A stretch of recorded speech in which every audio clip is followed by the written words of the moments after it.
Hi, I'm Liron Cohen. And I'm Mimi Torchin. And you're listening to Lady Parts TV, the podcast. Whee!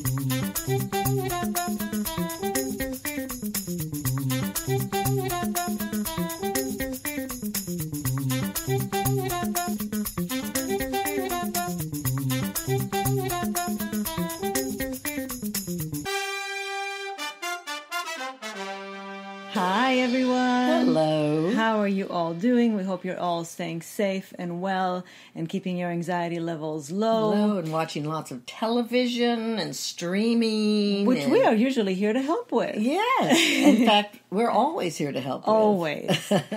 We consider it our community service.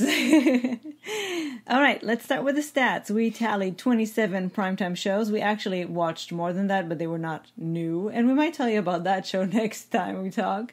Out of the 27, written or co-written by a woman, and a lot of it is due to one show that we will tell you about in a minute, is 21, which is 78%. Phenomenal. Directed 16, which is 59%. And I think, even if I don't look back, I think that it's the best stats we ever had. It probably is. Yeah. Certainly for writers. So that's a really good start.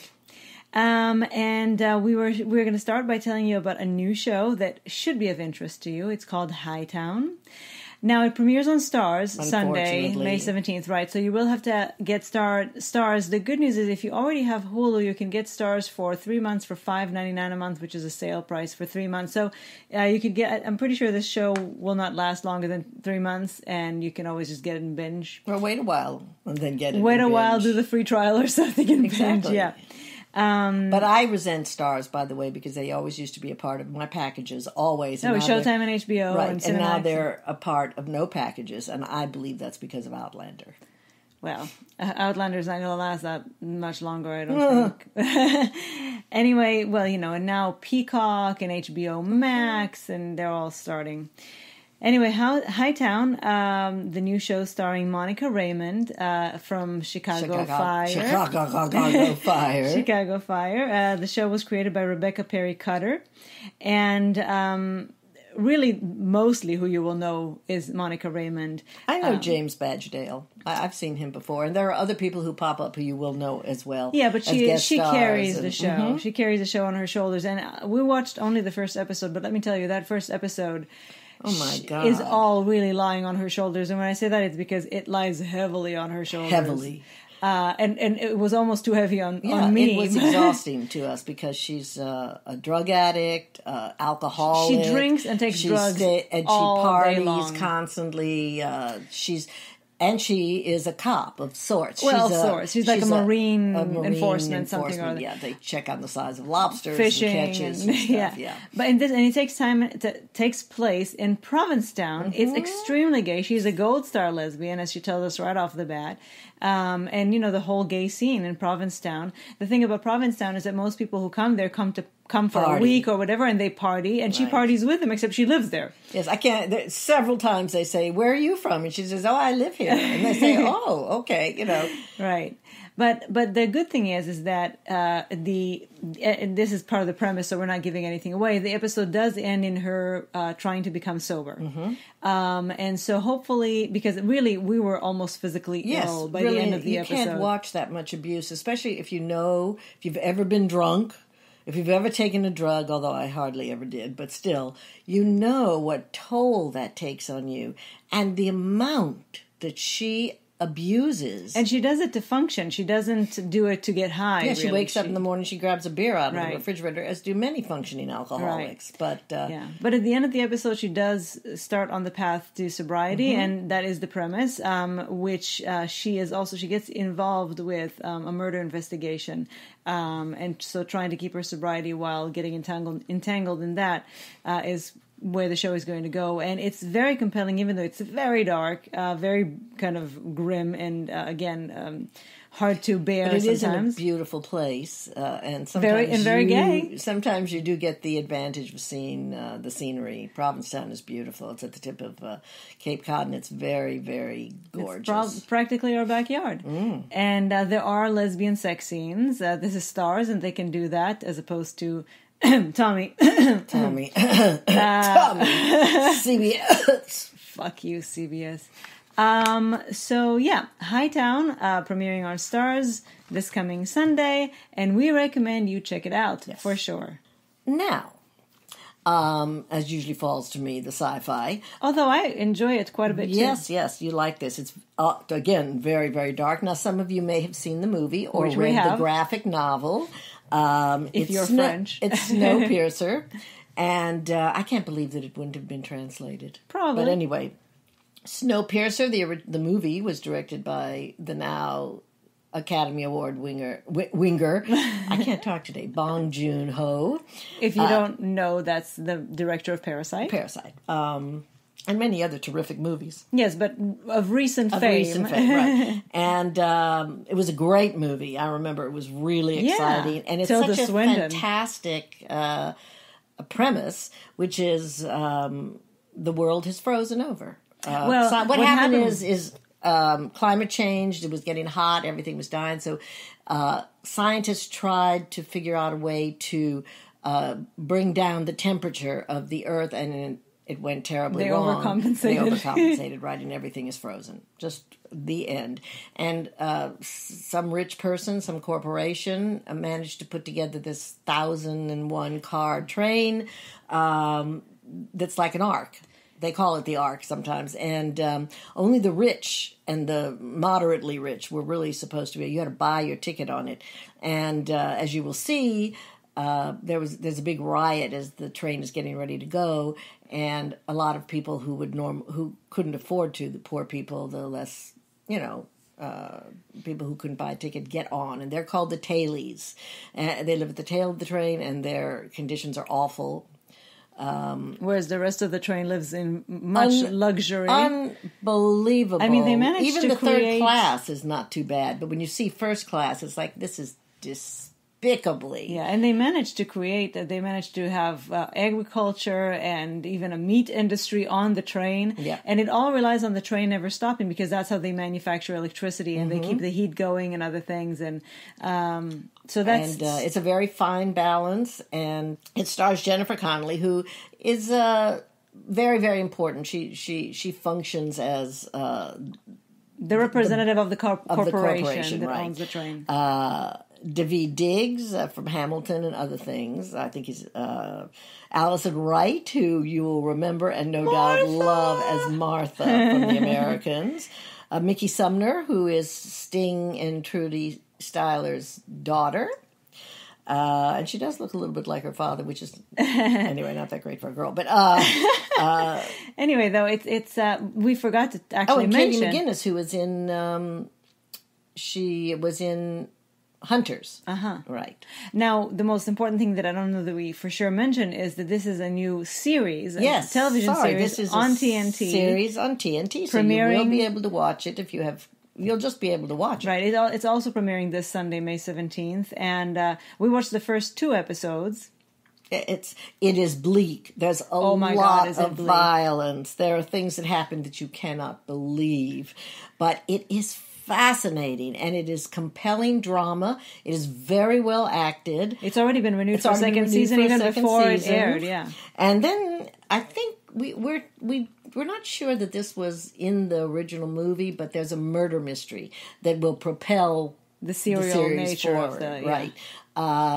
Anyway, it's excellent if you're into this kind of thing. And I can't recommend it more highly. It's amazing to look at, and let me say, as somebody who is usually not into that sort of thing, because really it's not my genre, we watched the movie and I really, really appreciated it.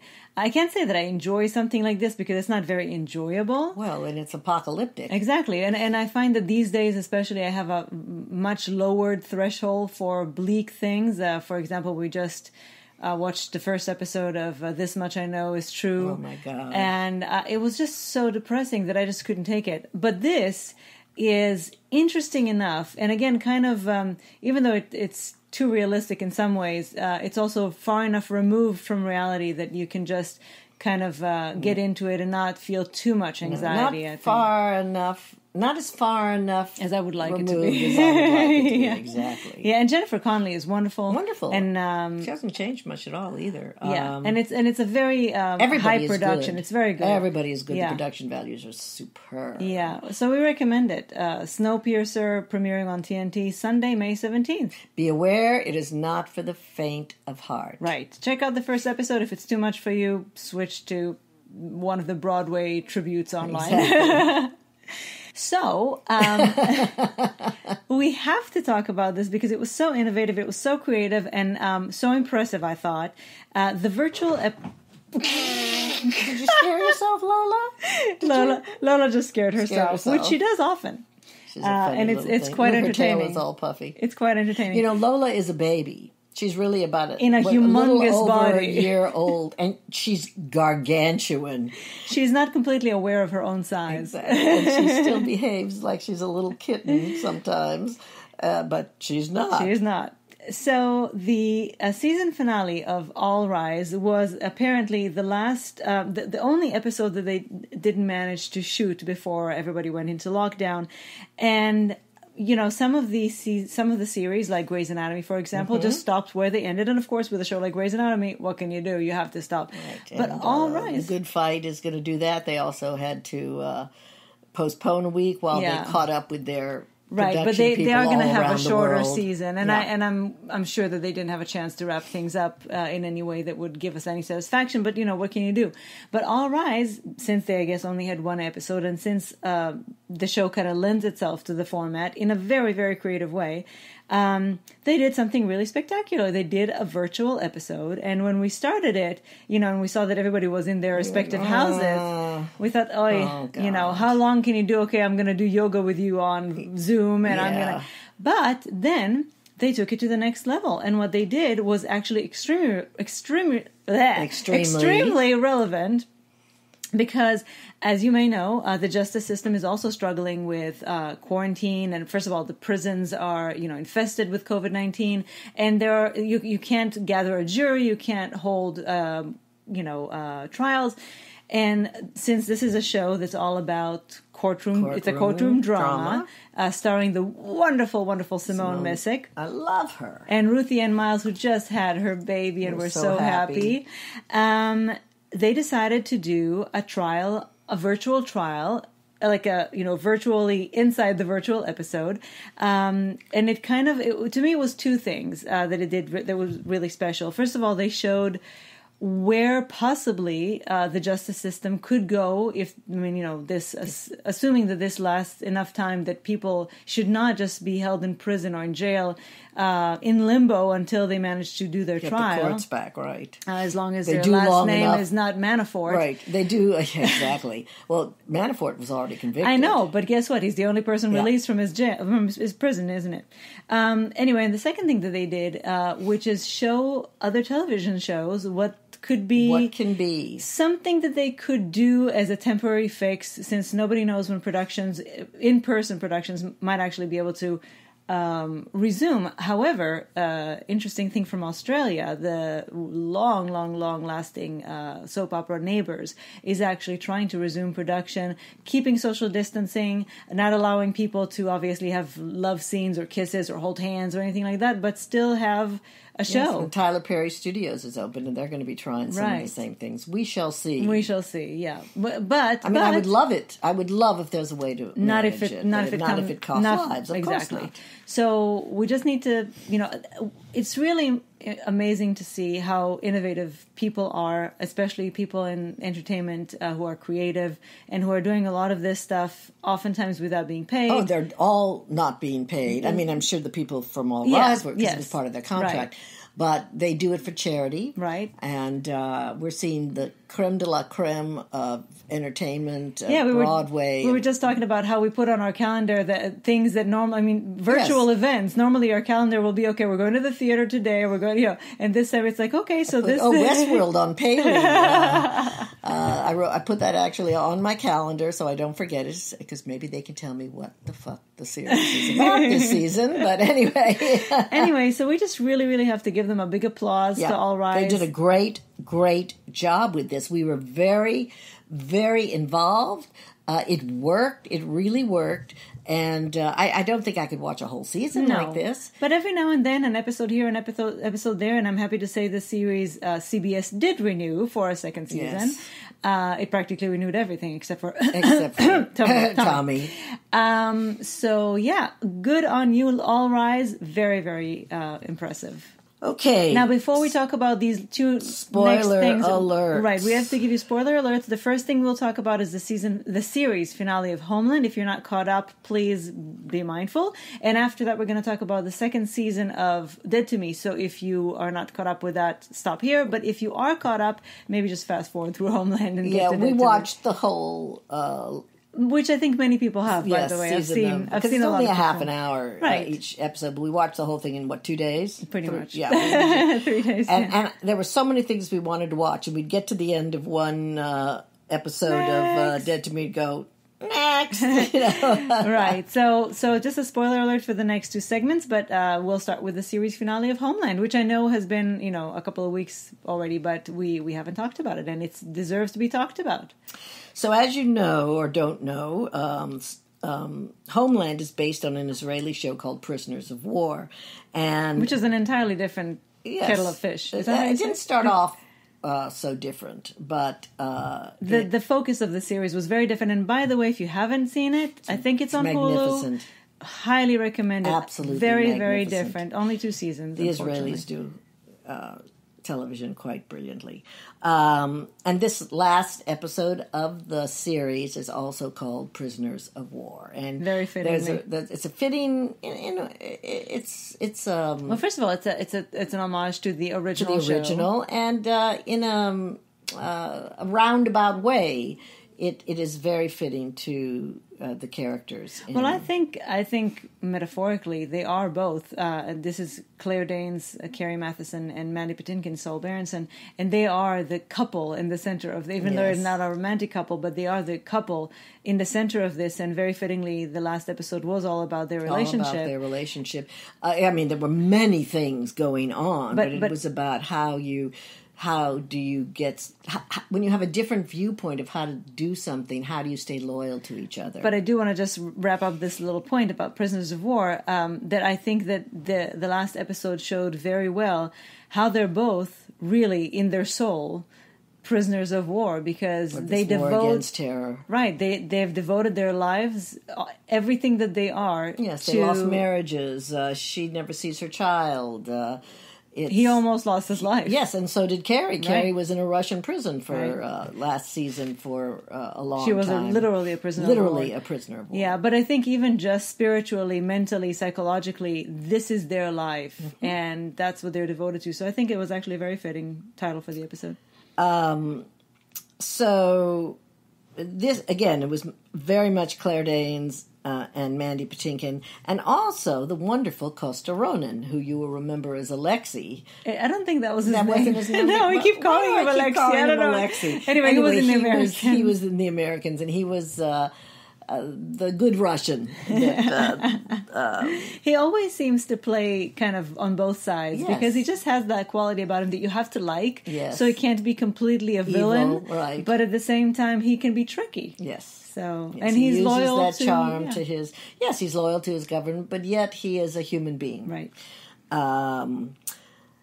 They did a very odd thing with this series finale. It was a very, I think, brave and surprising choice of a way to end a series that we've been devoted to for many, many, many, many years.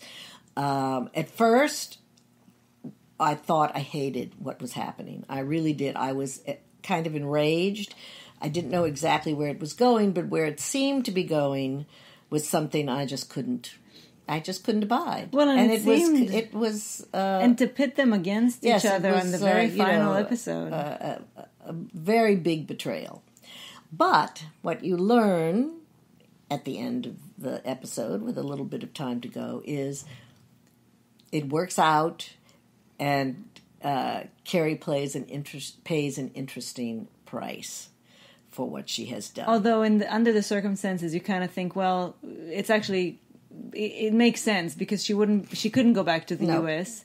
And she was lucky the way. Well, she was burnt out in the CIA, Yes. so she had to find a new role for herself. And being who she is, she would never just be able to retire to the country house and grow mushrooms and stuff. She had to be a mother, right? She had to find a new role that was outside the system, but was still in the system, and especially that was still keeping her relationship with Saul and making it up to him. It was surprising. It was satisfactory. And I found it to be highly original. Yeah, I wish that the season as a whole, I wish that the season as a whole were stronger, because I felt that it was a very strong series, but the last season was one of its weakest. It got better and better as it went along. Yes. Though it started very slowly. Yeah, and of course it starts with a new, all kinds of things happening politically, and some things mirroring.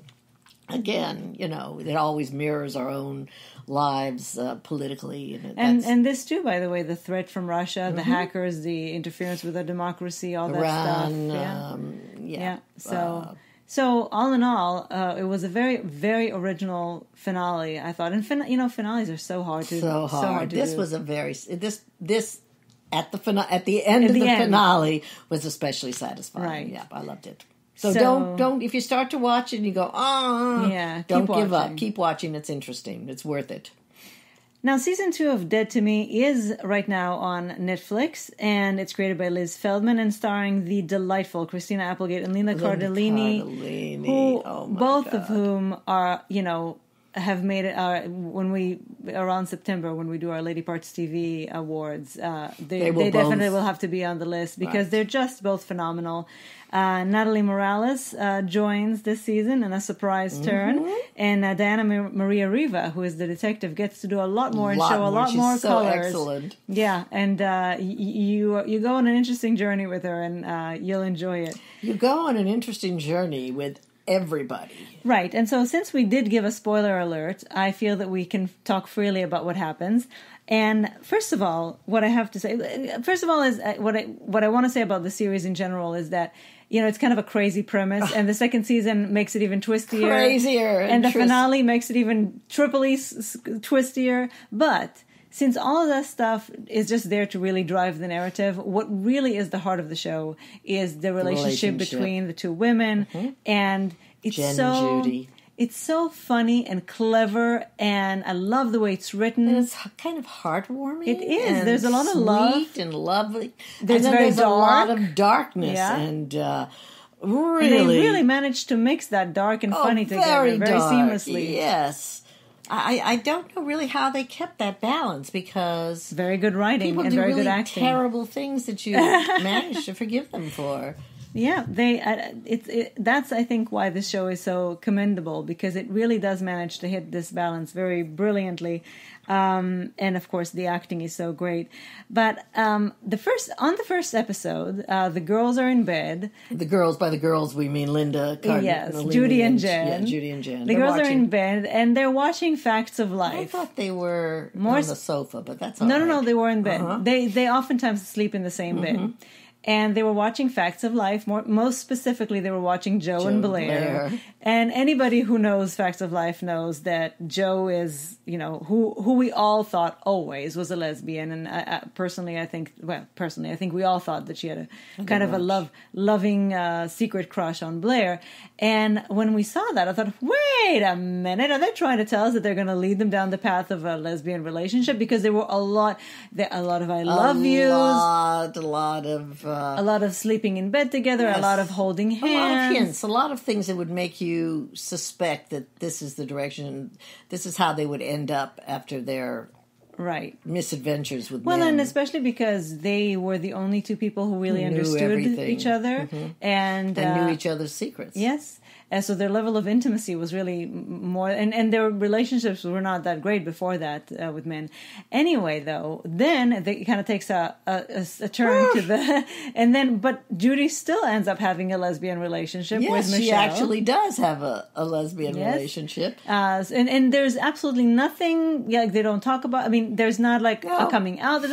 There's either the assumption that she's such a loving person that of course she would be open to anything. Or maybe in scenes that we were not privy to, Judy did tell Jen that she was bisexual or something. I don't think she is. I think Judy just loves who she loves. Yeah. And it's lovely. I thought, uh-oh, here comes trouble, because Jen is going to be jealous, really, when she sees this. Right. But no, just loving and accepting. Yeah. And now just wants her to be happy. Right, and I think since we had all this kind of... foreplay. Right, and then it kind of diffused and it went to... I said it was kind of like transference, that Judy... kind of like Joe, because I don't think it's the other way around. I don't think that Jen is interested in Judy on that level, but I do think that Judy had she been given the opportunity, would have explored a relationship, a relationship of that kind with Jen. Because also that's who Judy is, open, right, and Jen is not. Exactly, and Judy is more sexually fluid probably than Jen, and more loving and spiritually, kind of. But the fact that they then took it, they still had a lesbian relationship. I appreciated that, even though they didn't give us, though that seemed like it was a tease. They seemed to promise it. Well, and they seemed, if they hadn't delivered on it on some level, it would have just been a tease and would have made me resent them. Rizzoli and Isles. Exactly.